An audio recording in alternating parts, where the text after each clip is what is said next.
Salut les sportifs, c'est Armano.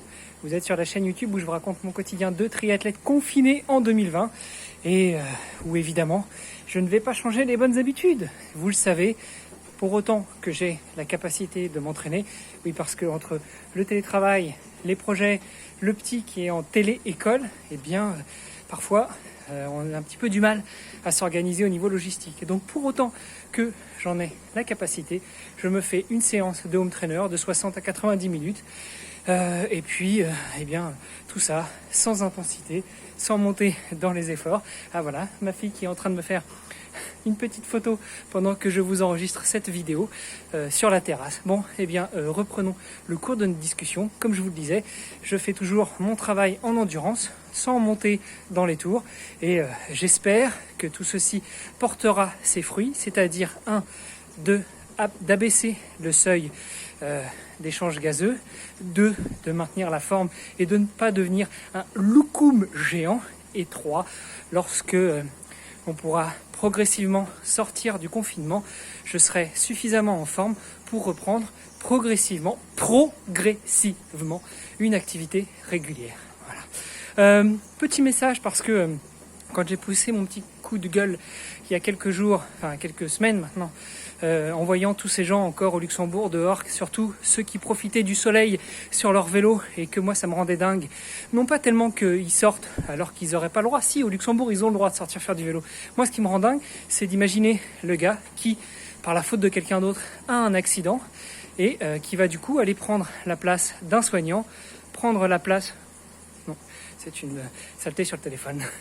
Prendre la place d'un malade, fatiguer un peu plus un soignant, ou voire même se mettre à risque. Eh bien, quand j'ai poussé ce petit coup de gueule, je n'ai pas fait attention, mais il y a un de mes contacts, un de mes amis qui a répondu. Alors ce petit message est pour toi, Sven. Je vais te l'écrire aussi en réponse, mais je suis tout à fait d'accord avec toi que chacun est libre de choisir ce qu'il a envie de faire. Je suis tout à fait d'accord avec toi que c'est pas le virus qui voyage, mais que ce sont les gens qui le portent sur eux. Mais justement, ce sont les gens qui le portent sur eux. Donc pourquoi sortir de chez toi et risquer d'aller contaminer quelqu'un, premièrement, et deuxièmement, même si tout le monde est libre de faire ce qu'il veut, prenons un cas. Quelques jours après que j'ai écrit ce post, il y a un cycliste qui s'est fait faucher par un chauffard. Le cycliste n'y était pour rien, hormis le fait qu'il soit sorti, mais ça se joue. Mais le cycliste n'y était pour rien, il s'est fait taper dedans par une voiture qui était là, qui n'a pas fait attention à lui, et le gars est parti en réa à l'hôpital. Ça s'est passé à Luxembourg, donc c'est pas très loin de chez nous. Bon. On était en pleine épidémie, en plein début de confinement.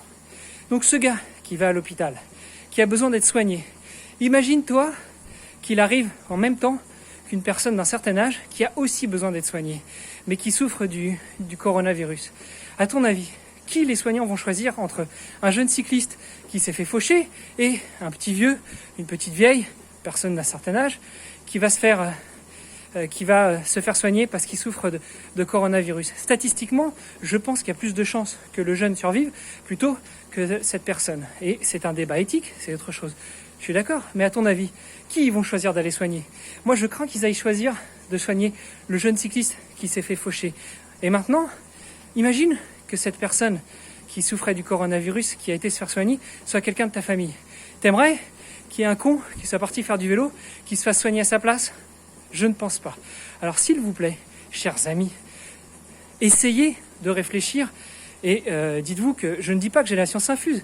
Libre à chacun de faire ce qu'il entend. Mais sans crier au complot de la part des médias, des gouvernements ou autres. Si on est tous confinés chez nous, c'est peut-être pour une bonne raison. Donc soyons intelligents et restons chez nous, en bonne santé. Et encore une fois, mon argument que je trouve imparable. Pourquoi tous les sportifs et toutes les sportives de haut niveau, pour qui c'est le gagne-pain de faire du sport, restent confinés chez eux et s'efforcent de donner bon exemple?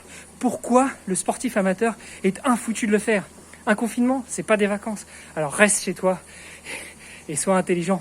Plus on sera nombreux à respecter la règle, à rester chez nous, et on endiguera la propagation de ce fichu virus, et plus vite on sortira de confinement, on pourra aller profiter du beau temps, du soleil, de faire des sorties en vélo, de faire des sorties en course à pied, de faire de l'aviron, de faire tout ce que vous voulez comme sport, mais restons chez nous. Allez, sur ce, je vous embrasse et je vous dis à demain pour de nouvelles aventures. Salut les sportifs!